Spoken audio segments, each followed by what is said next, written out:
কোটা সংস্কার আন্দোলন থেকে শুরু, আর শেষটা হলো বাংলাদেশের ইতিহাসের সবচেয়ে ভয়াবহ স্বৈরশাসনের পতনের মাধ্যমে। কেন হঠাৎ পদত্যাগ করতে বাধ্য হলেন শেখ হাসিনা? এর পেছনে কি শুধুই কোটা সংস্কারই ছিল?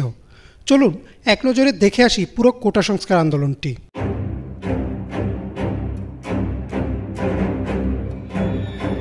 1972 সালে বাংলাদেশের সরকারি চাকরির ক্ষেত্রে প্রথম কোটার প্রবর্তন করা হয়। 2018 সাল পর্যন্ত সরকারি চাকরির ক্ষেত্রে মোট কোটা ছিল 56%, যার মধ্যে মুক্তিযোদ্ধা কোটা 30%, নারী কোটা 10%, জেলা কোটা 10%, ক্ষুদ্র জাতিগোষ্ঠী কোটা 5% ও প্রতিবন্ধী কোটা 1%। তবে সমস্যা যেটা হয় তা হচ্ছে বেশিরভাগ চাকরি প্রত্যাশীদেরই ছিল না কোনো কোটা, অর্থাৎ তাদের সবার প্রতিযোগিতা করা লাগতো মাত্র 44% সিটের জন্য।